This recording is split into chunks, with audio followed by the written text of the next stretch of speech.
Talk-show TEMA მუშაობა განაახლა. მოახლოებულ ადგილობრივ არჩევნებთან დაკავშირებით ჩვენი გადაცემები ძირითადად საარჩევნო თემატიკას დაეთმობა, თუმცა მასთან ერთად აქტიურად გავაშუქებთ საზოგადოებისთვის მნიშვნელოვან და საინტერესო თემებს. დღევანდელი ჩვენი გადაცემის პირველი ნაწილის სტუმარი გახლავთ ფოთის 70-ე საოლქო საარჩევნო კომისიის თავმჯდომარის მოადგილე მარიკა გაწერელია. მოგესალმებით, ქალბატონო მარიკა, დიდი მადლობა სტუდიაში მობრძანებისთვის. მოგესალმებით, მადლობას მოგახსენეთ სტუდიაში მოწვევისათვის. დღეს მდგომარეობით რამდენი ამომრჩეველია ფოთში? დღეს მდგომარეობით ფოთში 41,323 ამომრჩეველი.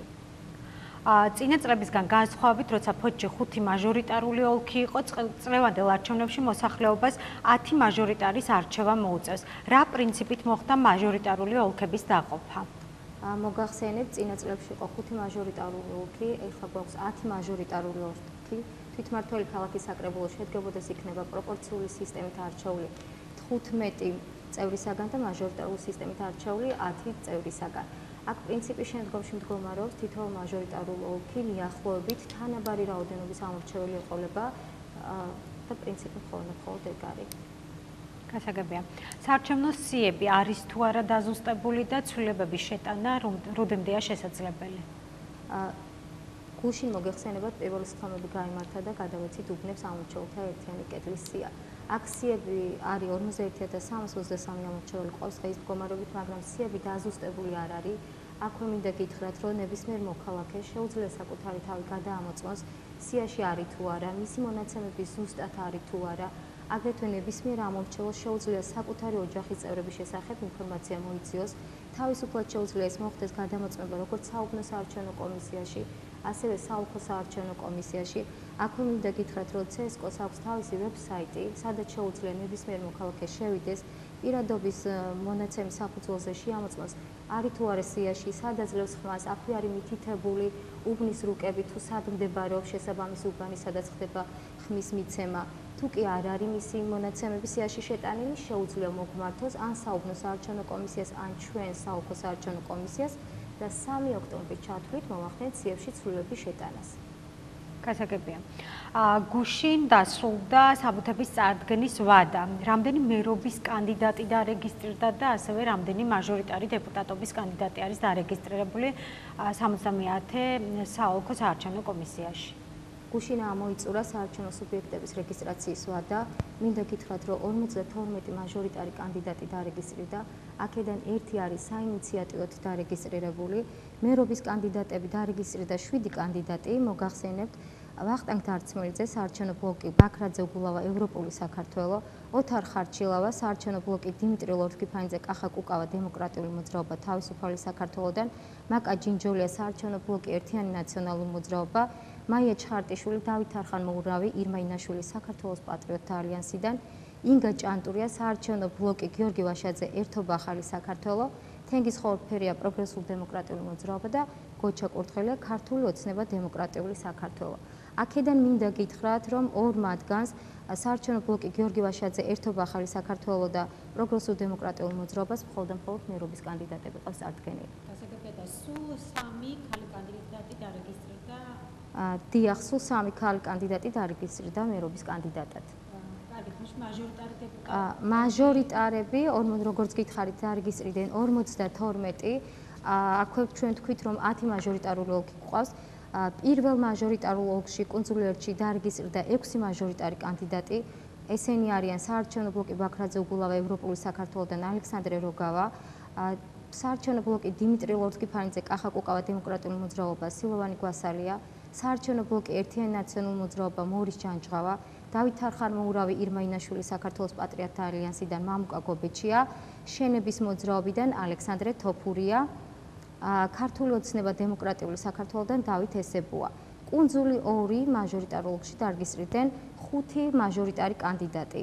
საარჩევნო ბლოკი ბაქრაძე უგულავა, ევროპული საქართველოდან კონსტანტინე მესხი, საარჩევნო ბლოკი ერთიანი ნაციონალური მოძრაობა, ანა ჯოჯუა, დავით არხანმოურავი, ირმა ინაშვილი, საქართველოს პატრიოტთა ალიანსიდან, ბიძინა თაუბერიძე, შენების მოძრაობა, იაგორ თავართქილაძე, ქართული ოცნება დემოკრატიული საქართველო, აპოლონი ფშალავა.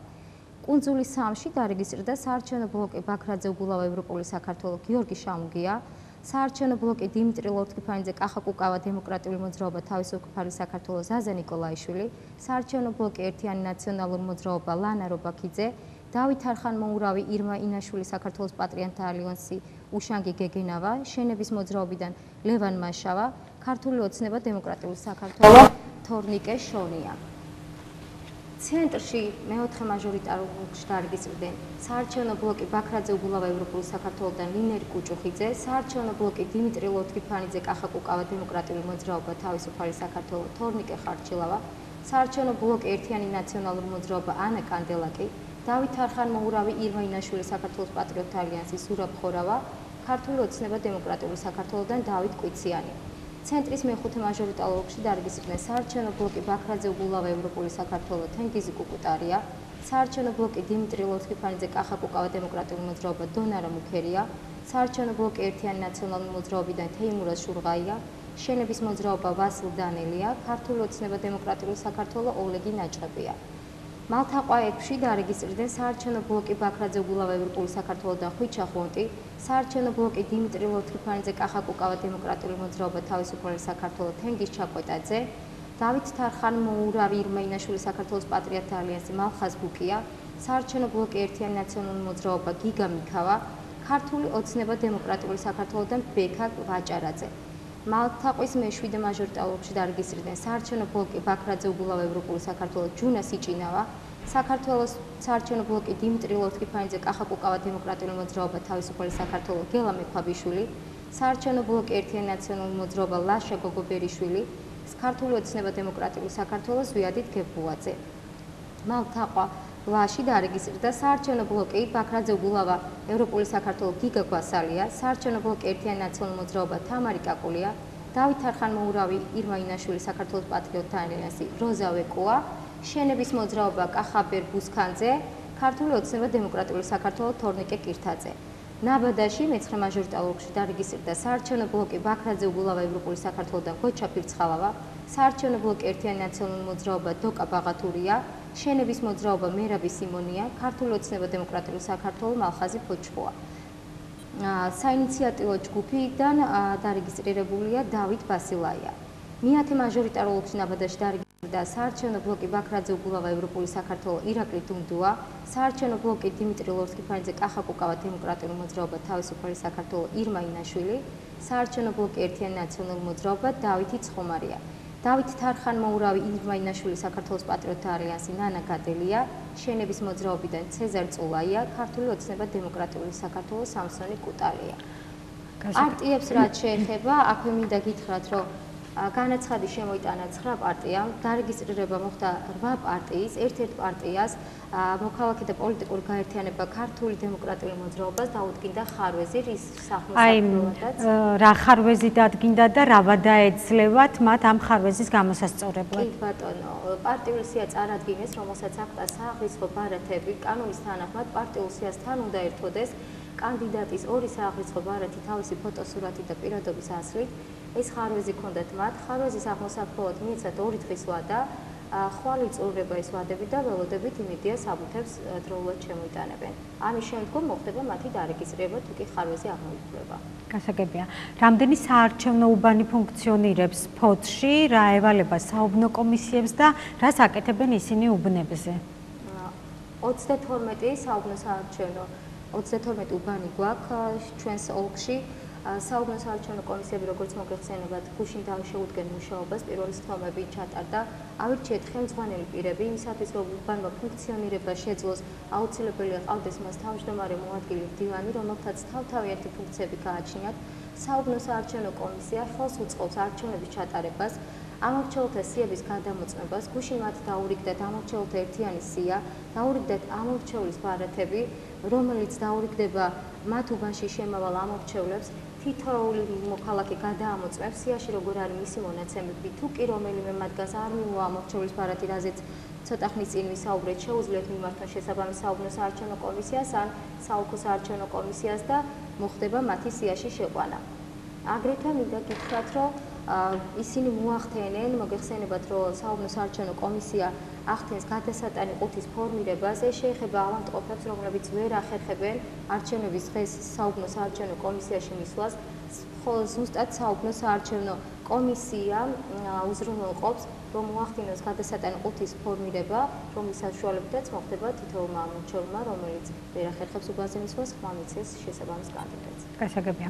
საუბნო საარჩევნო კომისიის წევრები გაივლიან თუ არა ტრენინგებს? აუცილებლად საუბნო საარჩევნო კომისიის წევრები რამოდენიმე ეტაპად გაივლიან ტრენინგებს. პირველ ეტაპზე გაივლის სავარაუდოდ ყველა კომისიის წევრი ტრენინგ, შემდგომ მოხდება ხელმძღვანელი პირების ტრენინგი და ამის შემდგომ აუცილებლად ყოველთვის ხდება იმიტირებული არჩევნების დღის პროცესის გავლა. საუბნო საარჩევნო კომისიის წევრები ინტენსიურად ესწრებიან და შესაბამის განათლებას ღებულობენ. გასაგებია. როგორ ხდება ადგილობრივი არასამთავრობო ორგანიზაციებისა და მედიის დარეგისტრირება, რომ არჩევნების მიმდინარეობას დააკვირდნენ? ადგილობრივ არასამთავრობო ორგანიზაციებს თუ კი სურვილი აქვს, რომ მოახდინოს დაკვირვება მხოლოდ და მხოლოდ ერთ ოლქში, მაშინ შესაბამის საოლქო საარჩევნო კომისიას უნდა მიმართოს განცხადებით არჩევნების დღემდე არ აუგვიანეს მე-10 დღისა, ჩვენ შემთხვევაში არის 11 ოქტომბერი, მიმართავს განცხადებით, განცხადებასთან უნდა ერთოდეს წესდება, სადაც აუცილებელი ჩანაწერი უნდა იყოს გაკეთებული, რომ აკეთებს არჩევნებზე დაკვირვების მონიტორინგს და ადამიანთა უფლებების დაცვას, უნდა იყოს 1 წლის ფუნქციონირების მაინც უნდა კონდეს. ამის შემდგომ თუ კი საბუთები წესრიგში ექნება და ესენი ნოტარიულად დამოწმებული იქნება, გადაწყო 5 დღის ვადაში მიიღებს საოლქო საარჩევნო კომისია მისი დარეგისტრირების საკითხს. ამის შემდგომ ხდება საუბნო საარჩევნო კომისიებზე მათი დამკვირვებლების სიის წარდგენა. რაც შეეხება პრესისა და პრესის წარმომადგენლებს, არჩევნების დღემდე 3 დღით ადრე შეუძლიათ მიმართონ შესაბამის საოლქო საარჩევნო კომისიას, 1 დღის ვადაში მოხდება მათი აკრედიტაციის გავლა და 1 დღის ვადაში მიეწოდებათ მათ თავიანთი აკრედიტაციის მოწმობები. გასაგებია. იგეგმება თუ არა საოლქო საარჩევნო კომისიაში რაიმე პროექტის განხორციელება? როგორც მოგეხსენება, ცენტრალური საარჩევნო კომისია ძალიან აქტიურად არის საგანმანათლებლო პროექტებში ჩართული. ჰქონდა ესეთი პროექტი ვესაუბროთ ამ ამორჩევლებს, რომელიც რამოდენიმე ხნის წინ ჩატარდა.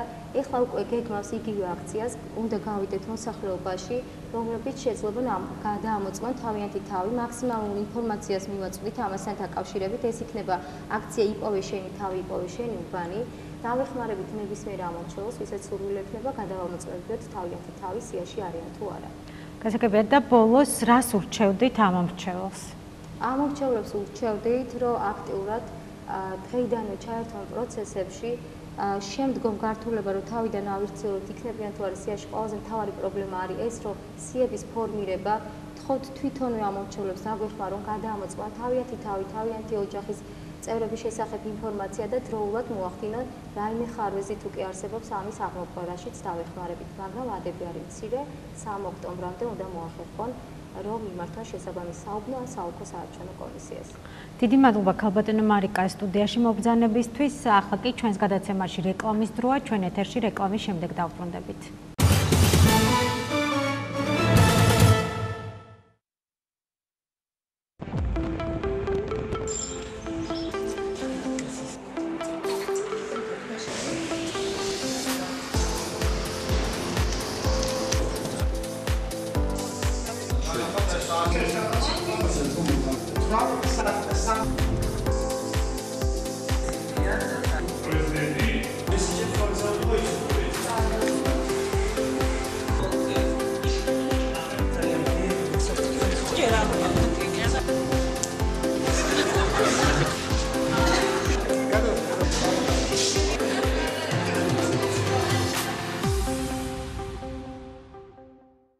საარჩევნო ადმინისტრაცია შეზღუდული შესაძლებლობების მქონე ამომრჩევლებს 21 ოქტომბრის არჩევნებისთვის სხვადასხვა სერვისს სთავაზობს. ფიზიკური შეზღუდვის მქონე ამომრჩევლებს ადაპტირებულ უბნებზე ხმის მიცემის სპეციალურ კაბინას. უსინათლო ამომრჩევლებს ბიულეტენის შესავსებ ჩარჩო ფორმას.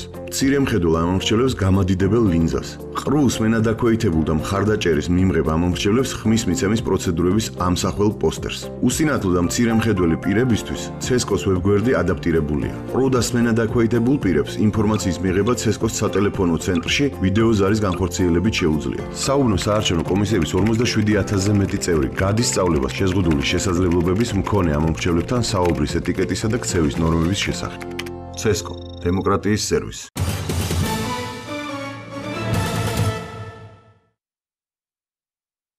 ჩვენ კვლავ ეთერში ვართ და ჩვენი გადაცემის მეორე ნაწილის სტუმარია ფოთის საგანმანათლებლო რესურს ცენტრის უფროსი ბატონი გოჩა ქორქია. დიდი მადლობა ბატონო გოჩა სტუდიაში მობრძანებისთვის. ახალი სასწავლო წელი 15 სექტემბერს დაიწყო. რამდენი პირველი კლასელი გვყავს წელს ქალაქში? დაურიგდათ თუ არა მათ ბუქები და რა სიახლეებია ზოგადად ამ სასწავლო წელს? წელს 15 სექტემბერს საქართველოს ყველა საჯარო და კერძო სკოლაში დაიწყო უკვე ახალი 2017-18 სასწავლო წელი. მე მინდა ვისარგებლო თქვენი ეთერით და მიულოცო ახალი სასწავლო წლის დაწყება ჩვენი ქალაქის ყველა მოსწავლეს, მათ მშობლებს, პედაგოგებს, სკოლებს და მშვიდობიანი, წარმატებული და სასიამოვნო სიახლეები დატვირთული სასწავლო წელი უსურვო. ყველაზე მნიშვნელოვანი სასწავლო წლის დაწყებისას მოიხსენებათ არის პირველკლასელები, რადგან ეს არის ის ადამიანები, რომლებიც პირველად შემოდიან სკოლაში და განსაკუთრებული მოლოდინები აქვთ მათ მშობლებს, სკოლებისა და პედაგოგებისაგან. წელს 596 პირველი კლასელი იყო დარეგისტრირებული ჩვენი ქალაქის საჯარო და კერძო სკოლაში. ყველა მათგანი გამოცხადდა 15 სექტემბერსვე. თითოეულ მოსწავლეს გადაეცა სახელმძღვანელოების კომპლექტი და აგრეთვე პორტაბელური კომპიუტერები. მოსწავლეებისათვის, პირველი კლასელებისათვის პორტაბელური კომპიუტერების გადაცემის პროგრამა უკვე მე რამდენი წელია ძალიან წარმატებით მუშაობს და უკვე მეოთხე წელია არა მხოლოდ პირველ კლასელებს ეძლევათ განათლებისა და მეცნიერების სამინისტროსაგან ბუქები, არამედ მათი კლასის ხელმძღვანელებსაც და წელს 25 კლასის ხელმძღვანელიც ისარგებლებს პორტაბელური კომპიუტერით და მოსწავლეებთან ერთად ექნებათ საშუალება უფრო საინტერესო და სახალისო გახადონ სასწავლო პროცესი. აი სიახლეებზეც რო გვესაუბრეთ. რამდენიმე მნიშვნელოვანი სიახლეა, რომელსაც მოსწავლეებს თავაზობთ წელს განათლებისა და მეცნიერების სამინისტრო და პირველი და უმნიშვნელოვანესი სიახლეა თავისუფალი გაკვეთილები, რომლებსაც პედაგოგები შესთავაზებენ მოსწავლეებს წელს უკვე განსხვავებულ ფორმატში და ეს იქნება განსხვავებული ტიპის არაფორმალური აქტივობები. კერძოდ თავისუფალი გაკვეთილები წარიმართება 4 ძირითადი მიმართულებით. ეს არის სპორტი, ეს არის წიგნიერება, ეს არის კულტურა და ხელოვნება და ეს არის შემბეცნებით ინტელექტუალური მიმართულებები. სკოლა თავად ირჩევს კონკრეტულ მიმართულებას, ამზადებს საგრანტო პროექტს და განათლებისა და მეცნიერების სამინისტრო საუკეთესო საგრანტო პროექტს დააფინანსებს 3000 ლარის ოდენობით თანხით და უკვე სკოლას შესაძლებლობა ეძლევა ამ პროექტის ფარგლებში განახორციელოს ეს აქტივობები. აი ამ კონკრეტული საგრანტო დაფინანსებიდან მიღებული თანხის მესამედი ნაწილი გადაეცემა იმ პედაგოგებს, რომლებიც უშუალოდ ჩართული იქნებიან ამ პროექტში, მესამედი სკოლის ადმინისტრაციას, ხოლო დარჩენილი თანხებით კი სკოლა შეიძეს იმ რესურსებს, რომელიც ძალიან მნიშვნელოვანი იქნება ამ აქტივობების განსახორციელებაში. გასაგებია, აი როგორ ხდება სახელმძღვანელოების დარიგება? სახელმწიფო უკვე მე რამდენი წელია ახორციელებს მოსწავლეებისათვის სახელმძღვანელოების უფასოდ უსასრეთულ გადაცემის პროგრამას. ყველა მოსწავლე პირველიდან მე-12 კლასის ჩათვლით ღებულობს სახელმძღვანელოების კომპლექტს. ძალიან საინტერესოა და საზოგადოებაში სხვადასხვა ტიპის შეკითხვებია თუ როგორ ხდება მოსწავლეებისათვის ამ სახელმძღვანელოების დარიგება. ყოველი სასწავლო წლის ბოლოს სკოლა სპეციალური კრიტერიუმებით აფასებს მოსწავლეთა სახელმძღვანელობის ვარგისიანობას. მას შემდეგ, რაც სკოლა უკვე დაადგენს ვარგისის სახელმძღვანელობის რაოდენობას, თითოეული სკოლა თავის მონაცემთა ბაზაში ასახავს ამ სახელმძღვანელობის რაოდენობას და პარალელურად ასახავს აგრეთვე საჭირო სახელმძღვანელოების ოდენობას. საჭირო სახელმძღვანელოები, ანუ ეს სახელმძღვანელოებია, რომელიც განათლებისა და მეცნიერების სამინისტროსაგან სკოლას უნდა შეევსოს იმისათვის, რომ მოსწავლეებმა ამ სკოლაში სრულად მიიღოს სახელმძღვანელოები. პირობითად თუ სკოლას წინა წელს ჰქონდა 80 მე-12 კლასის სახელმძღვანელო, სასწავლო წლის ბოლოს შეფასდება ეს სახელმძღვანელოები, თუ მათგან 50 იქნება ვარგისიანი, სკოლა ბაზაში დააფიქსირებს, რომ 50 ვარგისია სახელმძღვანელო მომავალი სასწავლო წლის მე-12 კლასელებისათვის და მოითხოვს 30 სახელმძღვანელოს. ახალს, რომლითაც სამინისტრო შეუცებს სკოლას. ლიმიტირებული არ არის ეს სახელმძღვანელოები, თუ სკოლა ჩათვლის შეფასებისას სასწავლო წლის ბოლოს, რომ სახელმძღვანელოთა უდიდესი ნაწილი უკვე გამოყენებისათვის უვარგისია ახალი სასწავლო წლის მოსწავლეებისათვის, განათლებისა და მეცნიერების სამინისტრო ულიმიტოდ მას შეუცებს აი ამ დანაკლის სახელმძღვანელოებისა იმისათვის, რომ სასწავლო პროცესი შეუფერხებლად წაიღოს. ბატონ გოჩა, რა მდგომარეობაა საჯარო სკოლებში? ჩაუტარდა თუ არა სარემონტო სამუშაოები და არის თუ არა დარჩენილი ისეთი სკოლები, რომლებიც რეაბილიტაციას საჭიროებს? პერიოდულად საგანმანათლებლო და სამეცნიერო ინფრასტრუქტურის სააგენტო ახორციელებს სკოლების რეაბილიტაციის პროგრამას ეტაპობრივად საჭიროებისა და პრიორიტეტების მიხედვით. ყველა საჯარო სკოლას თავისი პრობლემების გარკვეული იდენტიფიცირების შემდეგ ხდება ინფრასტრუქტურის სააგენტოს მიერ ამ სარეაბილიტაციო სამუშაოების ჩატარება. ყველა სკოლას სხვადასხვა ტიპის სარეაბილიტაციო სამუშაოები უსრულდებათ. წელს 2017-18 სასწავლო წლისათვის რამდენიმე სკოლაში განახორციელა ინფრასტრუქტურის სააგენტომ აღნიშნული სარეაბილიტაციო სამუშაოები. ეს სკოლებია ილია ჭავჭავაძის სახელობის მეხუთე საჯარო სკოლა, სადაც ძალიან დიდი სამუშაოები ჩატარდა, კერძოდ სკოლის ძირითადი კორპუსი და მეორე კორპუსიც გადაიხურა მთლიანად სახურავის სკოლისა, გამოიცვალა ყველა შესასვლელი კარი და სარეაბილიტაციო სამუშაოები სრულად ჩაუტარდა სრულ წერტილებს. ამჟამადაც მიმდინარეობს სარეაბილიტაციო სამუშაოები, ჯერ არ დასრულებულა, მაგრამ ეს სამუშაოები სასწავლო პროცესის მიმდინარეობას ხელს არ შეუშლის. აგრეთვე სარეაბილიტაციო სამუშაოები, კერძოდ ძველი წერტილების რეაბილიტაცია უტარდება ახლა ქალაქ ფოთის მეოთხე საჯარო სკოლას და ყველაზე მნიშვნელოვანი და მე ვფიქრობ მშობლების საინტერესოც იქნება რამდენიმე წელია ქალაქის მერვე საჯარო სკოლაში შეუძლებელი იყო ზამთრის პერიოდისათვის გათბობის სისტემის სრულად ამუშავება და ინფრასტრუქტურის სააგენტომ უკვე დაასრულა მერვე საჯარო სკოლის სარეაბილიტაციო სამუშაოები გათბობის სისტემისა და უკვე გაზიფიცირების მეშვეობით ზამთრის პერიოდში მერვე საჯარო სკოლის მოსწავლეებსაც ექნებათ შესაძლებლობა რომ კომფორტულ მშვიდ გარემოში და ისეთ პირობებში ისწავლონ, როგორი პირობებიც ჰქონდა მანამ სხვა საჯარო სკოლებში. და ზამთრისთვის მზადება დაწყებულია. ზამთრისთვის მზადება დაწყებულია, დაახლოებით 2 კვირის წინ უკვე სკოლებმა ერთგვარი სატესტო სისტემა გაუშვეს გათბობის სისტემის, რამდენად შეუფერხებლად იმუშავებდა, თუ რაიმე კონკრეტული პრობლემა ჰქონდა ამ გატესტვის პროცესში სკოლას, გათბობის სისტემასთან დაკავშირებით, თითოეულ სკოლას ჰქონდა დავალება მიემართა განათლებისა და მეცნიერების სამინისტროსათვის და ინფრასტრუქტურის სააგენტო შესაბამისად იმ პრობლემებს და ხარვეზებს გამოუსწორებდა, ვიდრე დაიწყება უკვე ზამთრის პერიოდი. მინდა გითხრათ, რომ ჩვენი ქალაქის 11-ე საჯარო სკოლაში ზამთრის პერიოდში გაზიფიცირებით გათბება სკოლები და ცენტრალური გათბობა მისცემს საშუალებას სკოლებს, რომ მოსწავლეებს არ შეაწუხოს ზამთრის პერიოდში სიცივე და არაკომფორტულად არიგიძნონ თავი. გასაგებია, ბატონო გოჩა, მოდით ახლა ეროვნულ გამოცდებსაც შევეხოთ. კმაყოფილი ხართ თუ არა ფოთელი აბიტურიენტებით და რა შედეგი გვაქვს მონაცემებით როგორ იქნება? სასწავლო წლის ბოლოს ყველა საჯარო სკოლიდან ჩვენ გარკვეული სურათი გქონდა წარმატებული მოსწავლეებისგან და დიდი მოლოდინებით შედეგებთან დაკავშირებით. ეთიანი ეროვნული გამოცდები წელსაც ისევ როგორც წინა წლებში ფოთის საგამოცდო ცენტრმაც მიიღო ივანე ჯავახიშვილის სახელობის მესამე საჯარო სკოლაში დაახლოებით 400-ზე მეტი აბიტურიენტი იყო ფოთელი აბიტურიენტი, რომელმაც სკოლა დაამთავრა 2016-17 სასწავლო წელს და ეს აბიტურიენტები მონაწილეობას ღებულობენ ეთიანი ეროვნულ გამოცდებზე. შედეგები ზოგადად კონფიდენციალურია, იმდენად რამდენადაც თვითონ აბიტურიენტი იგებს რა ქულა მიიღო, რომელ უმაღლეს სასწავლებელში ჩაირიცხა, თუმცა ჩვენ აბიტურიენტებისაგან გვაქვს გარკვეული ინფორმაცია მიღებული და აბიტურიენტებისაგან მიღებული ინფორმაციით წელს საკმაოდ მაღალი შედეგი ჰქონდა ფოთელ აბიტურიენტებს, დაახლოებით 10%-იანი გრანტის მფლობელი გვყავს და რამდენიმე 70 და 50%-იანი და მინდა ეს ინფორმაციაც გავაჟღერო ეთიანი ეროვნული გამოცდების რანჟირებული, ანუ საერთო ერთიანი ჩარიცხული სიების მიხედვით ყველაზე მაღალი შედეგი საქართველოს მასშტაბით პირველი პოზიცია მაქვს მევხედველობაში ჩვენი ქალაქის მე-15 საჯარო სკოლის კურსდამთავრებულმა ნათია ინაძემ დაიმსახურა თავისი შედეგებით. ეს ინფორმაცია უბრალოდ აბიტურიენტისაგანაც ვიცით და ზოგადად ეს ინფორმაცია საზოგადოებისთვის უკვე ცნობილია. თუ შევაჯამებთ შედეგებს, შედეგები ძალიან დამაიმედებელია და დარწმუნებული ვარ, ტრადიციულად ჩვენი ქალაქის კურსდამთავრებულები წელსაც ასეთივე მაღალ შედეგებს გვიჩვენებენ. გასაგებია. ბატონო გოჩა, როგორ ჩაიარა მასწავლებლთა სასერტიფიკაციო გამოცდებებმა და ზოგადად როგორ ხდება პედაგოგისთვის სტატუსის მინიჭება? დიახ, ეს საკმაოდ საინტერესო საკითხია, იმიტომ რომ მასწავლებლის პროფესიაში შემოსვლის, პროფესიული განვითარებისა და კარიერული წესრიგის სქემის ფარგლებში უამრავი ცვლილება განიცადა აღნიშნულმა დოკუმენტმა. მინდა გითხრათ, რომ ყველა მოქმედ პედაგოგს, რომლებიც ამჟამად მუშაობს სკოლაში, იმთავითვე მიენიჭა პრაქტიკოსი პედაგოგის სტატუსი, თუმცა თითოეულ პედაგოგს სხვადასხვა ტიპის აქტივობებში ჩართვის შემდეგ შესაძლებლობა ეძლეოდა სქემაში დაწინაურებისა, ანუ პრაქტიკოსის სტატუსიდან გადასულიყო უფროსი მასწავლებლის სტატუსზე. პრაქტიკოსი პედაგოგიდან უფროსი მასწავლებლის სტატუსზე გადასვლის არაერთი გზა და საშუალება არსებობს. ერთ-ერთი გზა არის ეგრეთ წოდებული სასერტიფიკაციო გამოცდების ჩაბარება, სადაც პედაგოგმა თავისი საგნობრივი და პროფესიული კომპეტენცია უნდა დაადასტუროს. არსებობს სხვა საშუალებები, თუ საგნობრივი და პროფესიული კომპეტენციის გამოცდაზე პედაგოგი ვერ დააგროვებს უფროსი მასწავლებლის სტატუსის შესაბამის კრედიტ-ქულას, მას ალტერნატიულად შეუძლია სხვა ტიპის აქტივობები განახორციელოს, ეს არის შიდა საკანონმდებლო დაკვირვება, ეს არის სხვადასხვა ტრენინგებზე დასწრება, ეს არის ფასილიტატორისა და შეფასების ჯგუფის წევრობა და ასე შემდეგ.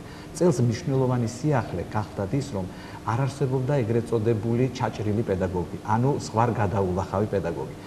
პედაგოგი კონკრეტული ტესტური დავალების შესაბამისი ქულის შესაბამისად მიიღებდა გარკვეულ კრედიტ ქულას. ანუ თუ წინა წლებში თუ 60%-იან ბარიერს პედაგოგი ვერ გადალახავდა, მას ჩაბარებულად საგანი არ ჩაეთვლებოდა და არანაირი კრედიტი არ მიენიჭებოდა, უკვე ახალი სქემის გათვალისწინებით პედაგოგს კრედიტ ქულები პროპორციულად მიენიჭება იმისა, რამდენ ქულასაც მიიღებს. ანუ მისი ქულის შესაბამისად ხდება კონვერტაცია კრედიტ ქულების საშუალებით. მინიმალური კრედიტ ქულა არის 1 გამოცდისა, თუ პედაგოგი ტესტური დავალების 30%-ს გადალახავს, მას 1 კრედიტი მიენიჭება, თუ 40%-ს გადალახავს 4 კრედიტი მიენიჭება, თუ 50%-ს 7 და თუ უკვე პედაგოგი 60%-ს გადააჭარბებს, მას მაქსიმალური კრედიტი მიენიჭება. ანუ აქედან გამომდინარე, არ არსებობს შიში იმისა პედაგოგებისათვის, რომ მაქსიმალურ ქულას თუ ვერ მიიღებს, მას რაღაც გარკვეული პრობლემა შეექმნება.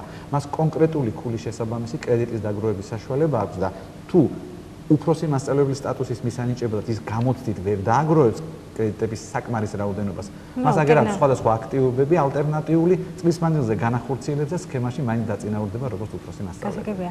და იმართება თუ არა მასწავლებლებისთვის რაიმე ტრენინგები? მინდა გითხრათ, რომ 1000 წლეულის გამოწვევის კორპორაციის ფარგლებში არსებობს ასეთი პროექტი, სკოლის დირექტორებისა და მასწავლებლების პროფესიული განვითარების პროექტები, სადაც პედაგოგები და დირექტორები პროფესიულ უნარჩვევებს გაივლიან გარკვეული მოდულ ტრენინგების საშუალებით. ეს პროგრამა სისტემატურად მიმდინარეობს და პროექტი 2016 წლიდან 2019 წლის ჩათვლით განხორციელდება ეტაპობრივად. ანუ ამ პროექტის ფარგლებში უკვე რამდენიმე მოდული პროექტისა გაიარა სკოლის დირექტორებმა ლიდერობა და ადმინისტრაციულ მართვაში და არა მარტო დირექტორებმა მიმდინარეობს საგნობრივი ტრენინგებიც. აი ახლა მინდა პედაგოგებს უთხრა და სკოლებს ალბათ ადმინისტრაციები ამ ინფორმაციას მიაწოდიან, უკვე 7-8 ოქტომბერს იწყება ისევ მეორე ეტაპი იმ პედაგოგებისა გადამზადებისა საგნობრივ კომპეტენციებში და ზოგად უნარჩვევებში, პროფესიულ უნარჩვევებში და პედაგოგებს მუდმივად ექნებათ საშუალება თავიანთი პროფესიული განვითარებისა, რომელიც ძალიან შეუწყოს მათ ხელს იმისათვის, რომ ახალ თანამედროვე მეთოდებთან მიმართებაში თანამედროვე და ძალიან ისეთი საინტერესო გაკვეთილები ჩაუტარონ მოსწავლეებს. გასაგებია, ბატონ გოჩა და ბოლოს რას დაამატებდით, რას ურჩევდით როგორც მოსწავლეებს, ასევე მასწავლებლებს? მე კიდევ ერთხელ ვილოცავ სასწავლო წელს ყველა მოსწავლეს. მინდა უსურვო მათ წარმატებები. მთავარი არის, რომ განათლების ხარისხზე ორიენტირებულმა სისტემამ სწორად იმუშაოს სკოლებში, რაც იმას ნიშნავს, რომ თითოეულმა მოსწავლემ მაქსიმალურად უნდა იგნოს პასუხისმგებლობა და თავიანთი აკადემიური ცოდნითა და შედეგებით თავიანთი სკოლისა და თავიანთი ოჯახისა და მშობლებისათვის ძალიან დიდი ეგრეთ წოდებული საფუძველი შეიქმნან იმისათვის, რომ შემდგომ ცხოვრებაში ძალიან წარმატებული და ძალიან შედეგიანი მომავალი შექმნან. მე მინდა განსაკუთრებით აგრეთვე დიდი მადლობა გადაუხადო ვისარგებლო შემთხვევით სკოლის ადმინისტრაციებს იმისათვის, რომ სწორედ მათი დიდი ძალისხმევისა და მონდომების შედეგია, რომ მათ შეუქმნენ მოსწავლეებსა და პედაგოგებს შინაარსიანი და ინფრასტრუქტურულად გამართული საგანმანათლებლო გარემო 15 სექტემბრისათვის, იმისათვის, რომ ჩვენი ქალაქის საჯარო და კერძო სკოლებს ორგანიზებულად და შეუფერხებლად წარემართათ ახალი სასწავლო წელი. დიდი მადლობა ბატონ გოჩა სტუდიაში მობრძანებისთვის. ახლა ჩვენს გადაცემაში რეკლამის დროა, რეკლამის შემდეგ კი ჩვენი გადაცემის სტუმარი იქნება საინფორმაციო ცენტრი ნატოსა და ევროკავშირის შესახებ დირექტორის მოადგილე გიორგი ფარეშიშვილი.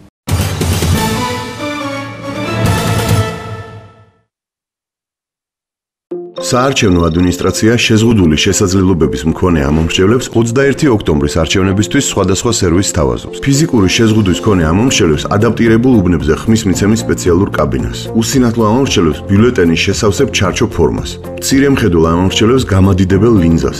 ყრუს მენადაქვეითებულ და მხარდაჭერის მიმღებ ამომრჩევლებს ხმის მიცემის პროცედურების ამსახველ პოსტერს. უსინათლო და მცირე მხედველი პირებისთვის ცესკოს ვებგვერდი ადაპტირებულია. ყრუ და მენადაქვეითებულ პირებს ინფორმაციის მიღება ცესკოს სატელეფონო ცენტრში ვიდეო ზარის განხორციელებით შეუძლიათ. საუბნო საარჩევნო კომისიების 47000-ზე მეტი წევრი გადის სწავლებას შეზღუდული შესაძლებლობების მქონე ამომრჩევლებთან საუბრის ეტიკეტისა და ქცევის ნორმების შესახებ. ცესკო დემოკრატიის სერვისი.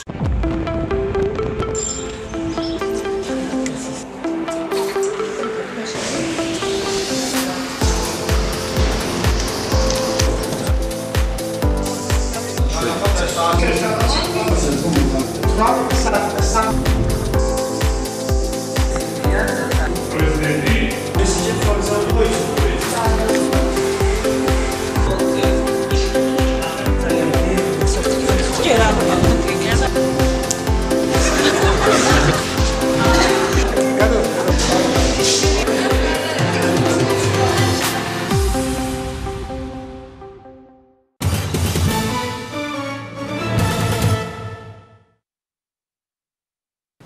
ვაგრძელებთ გადაცემას და ჩვენი სტუმარია საინფორმაციო ცენტრი ნატოსა და ევროკავშირის შესახებ დირექტორის მოადგილე გიორგი ფარეშიშვილი. ჩვენ ვისაუბრებთ საქართველოს ევროკავშირის ურთიერთობებზე, უვიზო მიმოსვლებზე, პროცედურებსა და შედეგებზე. მოგესალმებით ბატონო გიორგი, დიდი მადლობა სტუდიაში მობრძანებისთვის და აი რო გითხრათ, რა საქმიანობს ნატოსა და ევროკავშირის შესახებ საინფორმაციო ცენტრი მაყურებელს რომ მივაწოდოთ ინფორმაცია.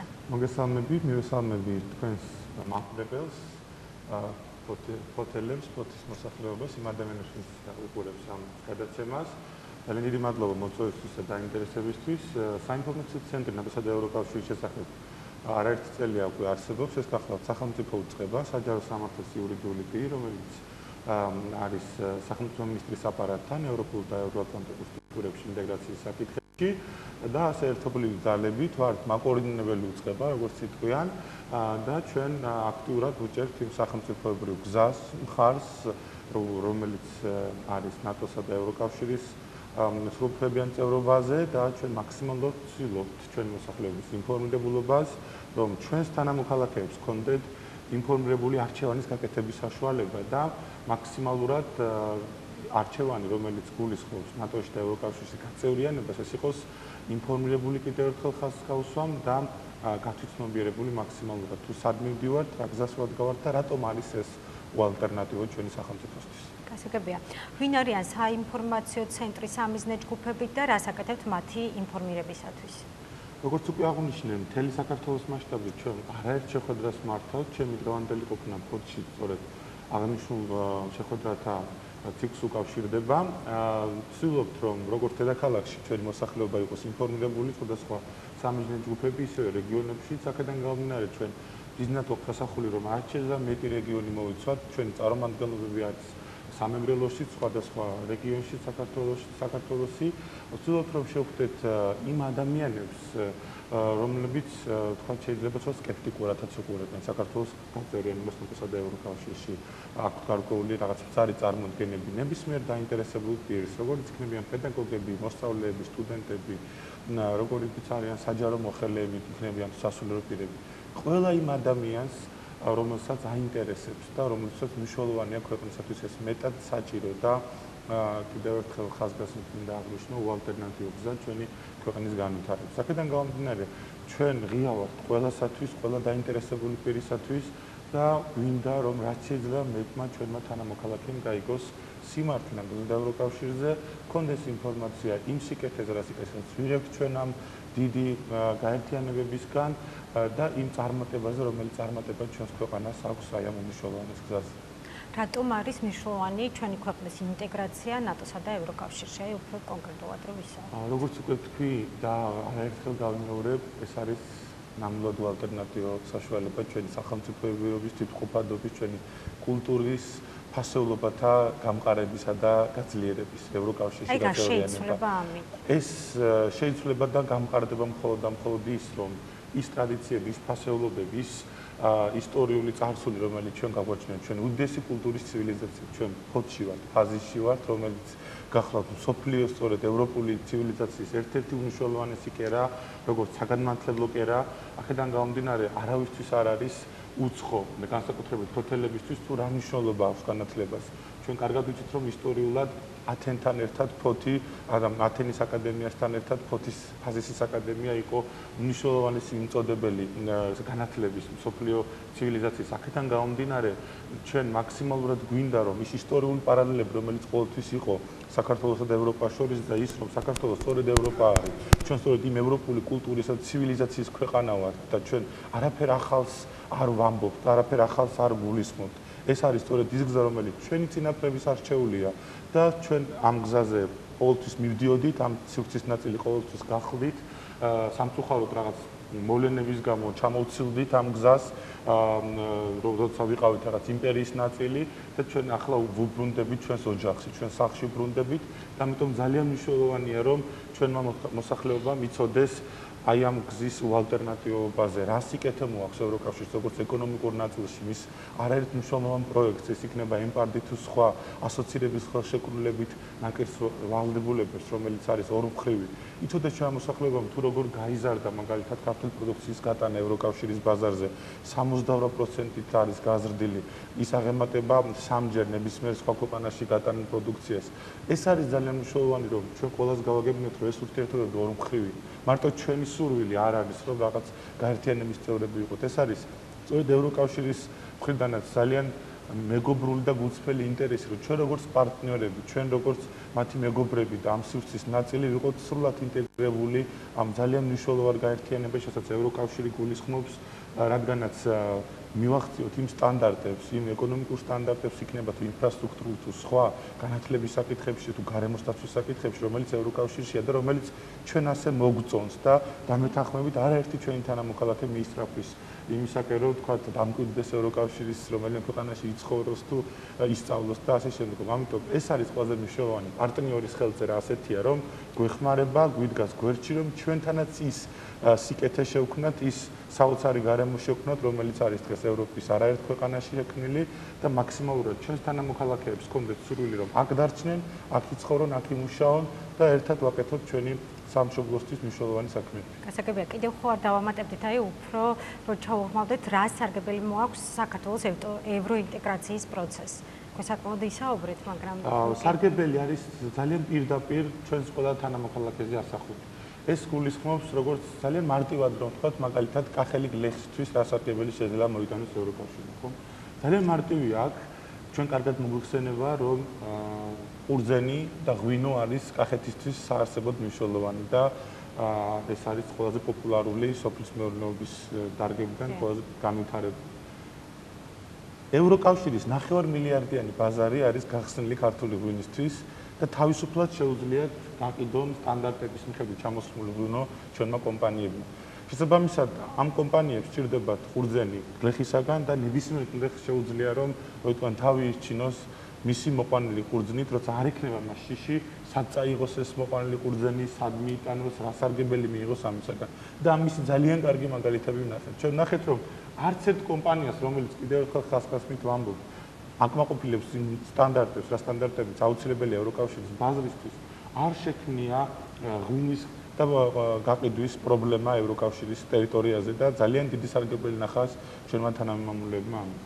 იგივე თაფლთან დაკავშირებით ჩვენ ვიცით რომ თაფლზეც მოხსნილია მაგალითად სრულად პრობლემა და შეუძლია ჩვენ მეწარმეს გაიტანოს თაფლი ევროკავშირის ბაზარზე გაყიდვა. თქვენ იცით რომ მოხდა ისტორიულად მნიშვნელოვანი რამ და ფოთისთვის და სვისპრეთისთვის ძალიან საჭირო ამბავი, რაც გულისხმობს თევზზე ყველანაირი შეზღუდვის მოხსნას და ქართულ წყალში დაჭერილი თევზი შეუძლიათ რომ სტანდარტების დაცვით იქნას გასული ევროკავშირში და ევროკავშირის ბაზრისთვის მიწოდებული და კიდევ არაერთი სხვა პროდუქტი შორს წაგვიყვანს ამის ჩამოთვლა. აი თუნდაც ეს კონკრეტული სარგებელი რა სარგებელი არის რამოდენიმე ხილის სახეობა, იგივე კენკროვანი ხილი, ჩვენ ვიცით მოცვი, ლურჯი მოცვი, რომელიც გადის უკვე და იგივე სამეგრელოს ტერიტორიაზე არაერთი სათბური არის, იგივე ევროკავშირის თანადგომით, ემპარდის თანადგომით გახსნილი ემპარდის პროექტის ფარგლებში, რადგანაც გადის ეს პროდუქცია, იგივე ქართული მწვანილი იქნება, თუ ხილი იქნება და მთელი რიგი პროდუქტებისთვის უკვე ძალიან სრულად არის თავისუფალი ევროკავშირის ბაზარი. კიდევ ერთხელ ვამბობ,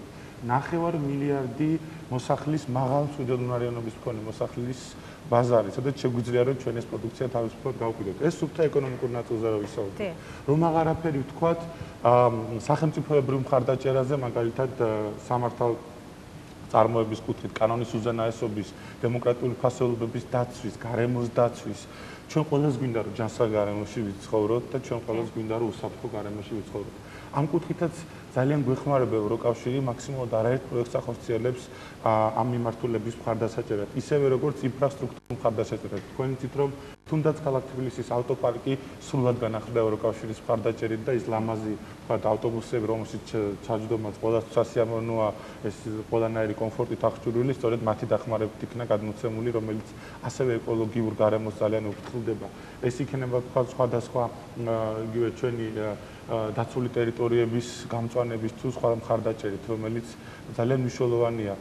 ჩვენ ვიცით რომ დაბინძურების კუთხით, ჰაერის დაბინძურების კუთხით იგივე საქართველოს დედაქალაქი არის ერთ-ერთი მოწინავე ადგილზე მთელ მსოფლიოში და იგივე ევროკავშირი გვეხმარება არაერთი პროექტის მეშვეობით რომ მაქსიმალურად იქნას ეს ზიანი შემცირებული და თქვათ რაღაც ალტერნატიული წყაროები იქნას შემოთავაზებული, იგივე მტვრის გაწმენდის იქნება თუ თქვათ ჰაერის დაბინძურების დონის დაწევის.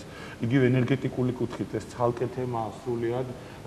კიდევ ერთხელ თუგივე ესი ენგურხესი სამგრელოს ტერიტორიაზე არის სწორედ და ვიცით რომ ეს უმნიშვნელოვანესი ენერგო წყაროა როგორც ოკუპირებული აფხაზეთისთვის ისევე დანარჩენი საქართველოსთვის.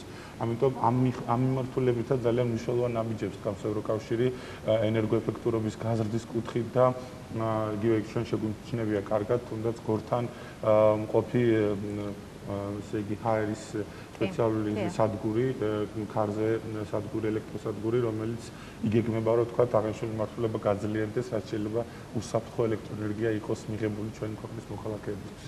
კიდევ ერთხელ ძალიან შორს წაგვიყვანს ეს ჩამონათვალი რომ თქვათ რა მხოლოდ სარგებელს ვიღებთ, რო აღარაფერი ვთქვათ, მაგალითად უვიზო მიმოსვლაზე და ამ ნაწილზე, რომელიც სრულად ცალკე და ახალი გამოწვევაა ჩვენი ქვეყნისთვის. გასაგები, აი რა წესები უნდა დავიცვათ უვიზო მიმოსვლისთვის და რა შედეგები მივიღეთ დღეისთვის? რაც შეეხება სწორედ უვიზო მიმოსვლას და იმ წესებსა და პროცედურებს, რომელიც ამ კუთხით არის ძალიან მნიშვნელოვანი, ჩვენ უნდა გვახსოვდეს, რომ უვიზო მიმოსვლა ეს არის უდიდესი მონაპოვარი, რომ იტყვიან ჩვენი თანამედროვე საზოგადოების, ჩვენი სახელმწიფოს მონაპოვარი, ჩვენი ხალხის მონაპოვარია. ეს არის დამსახურებული წარმატება ჩვენი სახელმწიფოსი, რადგანაც ევროკავშირის შენგენის ზონის ქვეყნებში ჩვენ 28 მარტიდან შეგვიძლია უკვე საქართველოს სახელმწიფო პასპორტით გადავკვეთოთ საზღვარი უპრობლემოდ და 90 დღე ნახევარი წლიდან, ანუ 180 დღიდან 90 დღე ვისარგებლოთ აი ამ უვიზო მიმოსვლის უფლებით. ეს არის დამეთანხმებით უდიდესი სიხარული და წარმატება ჩვენი ქვეყნის. აუცილებელია ყველას გვახსოვდეს, რომ ეს 90 დღიანი უფლება 180 დღიდან და მთელი წლიდან 180 დღის გამოყენების უფლება, ანუ 360 დღიდან სულ შეგვიძლია 180 დღე გამოვიყენოთ, მაგრამ კიდევ ერთხელ 180 დღიდან 90 დღე არის ერთიანად გნებავთ ნაწილ-ნაწილ. გამოყენების უფლება არ გულისხმობს, მე მინდა ჩვენს მაყურებელს განსაკუთრებით უთხრა, არ გულისხმობს სამუშაოდ წასვლის და დარჩენის და დარღვევის უფლებას. ეს არის ტურისტული მიზნით მოგზაურობა აი ამ 90 დღის განმავლობაში. ეს გახლავთ იმედი არავის დაჭირდება და სამკურნალოდ წასვლა 90 დღემდე. იგივე სასწავლო კურსებზე წასვლა, რომელიც არაუმეტეს 90 დღის არის. ეს გახლავთ უბრალოდ ახლობლების მოსანახულებლად ჩასვლა. ეს არის კიდევ ერთხელ ძალიან კარგი საშუალება ბიზნეს შეხვედრებისთვის, სამეცნიერო კონფერენციებისთვის, სხვადასხვა გაცვლით პროგრამებში მონაწილეობისთვის. ეს არის სრულიად ახალი საშუალება ჩვენი ქვეყნის მოსახლეობისთვის, რომ მაქსიმალურად ვიგრძნოთ, რამდენად ვართ აი ამ საერთო კულტურული ცივილიზაციის ნაწილი, რასაც ევროპა ქვია, რასაც ევროკავშირი ქვია, შენგენის ზონა ქვია. ყველა ქვეყნის კარი ჩვენთვის ღია ამ ტერიტორიაზე, რომელიც არიან შენგენის შეთანხმების წევრები, ამას ხაზგასმით აღნიშნავ, და არიან ევროკავშირის წევრები. უბრალოდ ევროკავშირის ორი წევრისაგან არ ეხება ის სასაზღვრო პროცედურები მხოლოდ დიდი ბრიტანეთსა და ირლანდიის მხარეებს, ქვეყნებს, დანარჩენ 30-მდე სახელმწიფოა, მათ შორის არიან ევროკავშირის წევრობის კანდიდატი ქვეყნები და მათ შორის გახლავთ შენგენის წევრობის კანდიდატი ქვეყნები, რომლებიც სადაც შეგვიძლია უპრობლემოდ ვიმოგზაუროთ, მოვინახულოთ ეს უდიდესი ცივილიზაცია, დავწუნდეთ რამდენად ტრადიციულია იქაურობა, დავწუნდეთ რამდენად ლამაზია, რამდენად ჩვენაირი ადამიანები ცხოვრობენ, თავისი თავისებურებებით, კულტურული განსხვავებულობით, მაგრამ საერთოდ ფასეულობით, რა ფასეულობით გულისხმობს ურთიერთპატივისცემა, თავისუფლების სიყვარული, სახელმწიფოს სიყვარული, ოჯახების პატივისცემა და ასე შემდეგ. ძალიან მრავალფეროვანია და სწორედ ევროკავშირის თეორიით ეს არის, რომ ერთიანობა არის მრავალფეროვნებაში, ასე რომ ყველას უსურვებ, რომ გამოიყენოს ეს შესაძლებლობა, ამის ძალიან კარგი საშუალებები არსებობს, იმოგზაურონ, ნახონ ახლობლები, გაიგონ მეტი, ისწავლონ და მიიღონ ეს სიკეთე უვიზო მიმოსვლისაგან. გასაგებია. რა სახის მითები ვრცელდება ბატონო გიორგი ნატოსა და ევროკავშირის მიმართულებით და როგორც ცდილობს საინფორმაციო ცენტრი ანტიდასავლურ პროპაგანდასთან ბრძოლას? უკვე როგორც ვისაუბრე, არაერთი თავისებურებას ვაწყდებით მთელი საქართველოს მასშტაბით ამ კუთხით, რაც გულისხმობს მითებს და რაღაც სკეპტიკურ შეხედულებებს, როგორც ევროკავშირზე, ისე ნატოში მიმავალ გზაზე. და ეს ბუნებრივიც არის, რადგანაც პროპაგანდა და პირდაპირ უნდა ვთქვათ, რუსული პროპაგანდა ძალიან აქტიურ ფაზაშია, როგორც საქართველოში, ისევე ყველა იმ ქვეყანაში განსაკუთრებით, რომელიც დასავლური ფასეულობების გამზიარებელი, რომელიც დემოკრატიული პრინციპების ერთგულია, რომლებიც სახელმწიფოებრიობის ერთგულია და ჩვენ და სამწუხაროდ გვიწევს აი ამ მორგებულ მითებთან ბრძოლა არა პროპაგანდითვე. არამედ კიდევ ერთხელ ვამბობ, ჭეშმარიტი ნამდვილი ინფორმაციით ჩვენ არაფერი საპროპაგანდირო არ გვჭირს, რომ ხა მომახდინოთ ევროკავშირს და ნატოს პროპაგანდა, რომ აი ესეთი კარგია თუ ის. ძალიან მარტივად იმ მითს, რომელიც ისმება ხოლმე, თქვა და არის ხოლმე შეხებულება, რომ ის მაგალითად თქვა ნატოში გაწევრიანება გამოიწვევს ტერიტორიულ მთლიანობაზე უარის თქმას. და ამას დარწმუნებით იძახიან, რომ აი არ გვინდა ჩვენ ნატოში გაწევრიანება. უსვამ კონკრეტ შეკითხვას ამ ადამიანს. სად ნახეს, რომელი საკანონმდებლო აქტი ნახეს, რომელი სადამფუძნებლო დოკუმენტი ნახეს ნატოსი, რომელი რეკომენდაცია ნახეს ნატოსი, სად ნახეს მსგავსი სიტყვიერი თქვათ გამოხატულება მაინც რომ თქვენ თუ გაწევრიანდები თქვენ ვარ პირიქით ნატოში გაწევრიანება ეს გულისხმობს მაქსიმალურად სუვერენიტეტის პატივისცემას, მაქსიმალურად ტერიტორიების მთლიანობის პატივისცემას და აქედან გამომდინარე ჩვენი ნატოში გაწევრიანება არის მიმართული იქითკენ რომ ყველა ის სახელმწიფო რომელიც უკვე ნატოს წევრი არის ეს 29 ქვეყანა გახლავთ როგორც ვიცით უჭერს მხარს სწორედ ქვეყნის ტერიტორიულ მთლიანობას, რადგანაც ისინი დემოკრატიული პრინციპების გარეშე, ტერიტორიული მთლიანობის პატივისცემის გარეშე ვერ მოხვდებოდნენ ამ გაერთიანებათა ერთობაში. ამიტომ კიდევ ერთხელ მე ზუსტად მჯერა რომ ჩვენი სახელმწიფო უცებად გახდება ნატოს წევრი, ჩვენს ძმებთან, აფხაზებთან, ოსებთან ერთად და ვიქნებით მაქსიმალურად უსაფრთხო გარემოში, მაქსიმალურად დაცულ გარემოში ყველანი ერთად. აქედან გამომდინარე ეს მითი ვერანაირ კრიტიკას ვერ გაუძლებს ისევე როგორც მითი მაგალითად თუ ჩვენ გვინდა ევროკავშირში გაწევრიანება უარი უნდა ვთქვათ ფასეულობებზე, ტრადიციებზე და რაღაც კულტურულ იდენტობაზე. პირიქით, ჩემო ბატონებო და ქალბატონებო, მე მინდა ყველას უთხრა რომ ძალიან მარტივია მივხვდეთ რამდენად ტრადიციულია, რამდენად კულტურულია ევროპა, თუნდაც ნებისმიერი ერთი ჩასვლით დავწუნდეთ რამდენად თვითმყოფადია, რამდენად აფასებენ ისინი თავიანთ კულტურას, ტრადიციებს, ფასეულობებს, ასე რომ არანაირი საფუძველი მსგავსი მითების გავრცელებას არ აქვს გარდა იმისა, რომ იცის ჩვენმა არაკეთილის მოსურნემ, ჩვენ რამდენად ტრადიციული ერი ვართ, რამდენად გვიყვარს ჩვენი კულტურა, ჩვენი ფასეულობები და როგორც ცდილობენ, რომ სწორედ იმ საკითხებზე მოახდინონ რაღაც მითების გავრცელება, რომლებიც ჩვენთვის განსაკუთრებით მნიშვნელოვანია.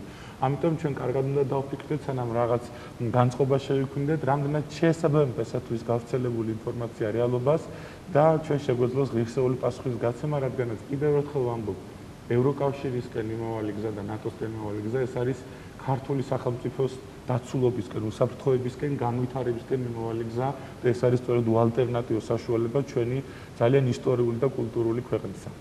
დიდი მადლობა ბატონო გიორგი, რომ გამონახეთ დრო, მობრძანდით ჩვენთან და მიიღეთ გადაცემაში მონაწილეობა. ამით ჩვენი გადაცემა დასრულებულია. მე მომავალ პარასკევამდე გემშვიდობებით.